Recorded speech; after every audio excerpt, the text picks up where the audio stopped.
ပိုင်ဆိုင်မှုကိုမထိပါခြင်းဘူးလျော်နေခြင်းဘူးထပ်ပြီးတော့တိုးပွားခြင်းလည်းဆိုလို့စုဆောင်းထားတဲ့ရွှေရင်ငွေမြေတွေကိုဘယ်အချိန်မှာထုတ်ခွဲရလဲဆိုလို့ရှိရင်ဥပမာကိုယ့်ရဲ့မိသားစုကိုယ်တိုင်ပေါ့နော်ဒီထဲကနေပြီးတော့တယောက်ကနေကျမ်းမာရေးကိစ္စဖြစ်လာမယ်ကျမ်းမာရေးပြဿနာဖြစ်လာမယ်ဆိုလို့ရှိရင်လိုအပ်တဲ့ကုသစိတ်တွေကိုကိုယ်စုဆောင်းထားတဲ့ရွှေရင်မြေတွေကနေပြီးတော့ထုတ်ခွဲရောင်းချရတယ်အဓိကဝင်ဝင်ရှာနေရတဲ့လူတရားကဒီမတော်တဆကိုယ့်ရဲ့မိသားစုကိုနှုတ်ဆက်သွားခဲ့ရတယ်ဆိုလို့ရှိရင်လည်းကျန်တဲ့မိသားစုတွေဘဝဆက်လက်ရပ်တည်ဖို့အတွက်ကိုလိုအပ်တဲ့အရင်းအမြစ်အတွက်ဒီပိုင်ဆိုင်ထားတဲ့ပိုင်ဆိုင်မှုတွေရွှေရင်မြေတွေကိုထုတ်ခွဲရောင်းချပြီးတော့ညှိနှိုင်းမှုအတွက်ကိုဒီပိုင်ဆိုင်မှုတွေကိုထုတ်ခွဲရောင်းချပြီးတော့ရင်းရရမျိုးလည်းရှိပါတယ်ခင်ဗျာပြီးရင်ကိုယ့်ရဲ့ပိုင်ဆိုင်မှုတွေက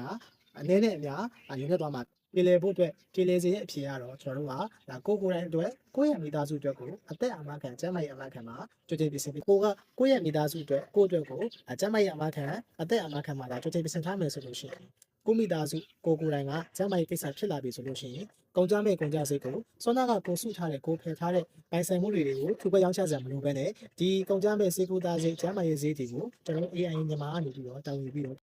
ဒါအပြင်မိသားစုတွေကမိသားစုရဲ့ဝင်ငွေကိုအဓိကရှာဖွေပေးနေရတဲ့လူတစ်ယောက်ကလည်းကိုယ့်ရဲ့မိသားစုမှာရုတ်တရက်လက်ပြနှုတ်ဆက်သွားတယ်ဆိုလို့ရှိရင်လည်းဆန်ခဲ့တဲ့မိသားစုတွေဆက်လက်ရပ်တည်ဖို့အတွက်လုံလောက်တဲ့အရေးနည်းကိုစောနာပြောတဲ့ပိုင်ဆိုင်မှုတွေရွှေရင်ငွေမြေတွေကိုထူပွက်ရောင်းချစရာမလိုဘဲနဲ့ AI မြန်မာကနေပေးရတဲ့အာမခံအကျိုးခံစား권တဲ့အတူသူတို့ရဲ့ဘဝဟာရှေ့ဆက်ရပ်တည်ဖို့အတွက်လုံလောက်တဲ့ပမာဏကိုတောင်းယူပေးမှာဖြစ်ပါတယ်ခင်ဗျာကိုယ့်ရဲ့ပိုင်ဆိုင်မှုကိုမထိပါခြင်းဘူးလျော်နေခြင်းဘူးထပ်ပြီးတော့တိုးပွားခြင်းလည်းဆိုလို့ရှိရင်တော့ကိုယ်တိုင်အတွက်ကိုယ့်ရဲ့မိသားစုအတွက်ကိုအသက်အာမခံမှာကြိုတင်ပြင်ဆင်ခြင်းဟာအကောင်းဆုံးတဲ့ပဲဖြစ်ပါတယ်ခင်ဗျာ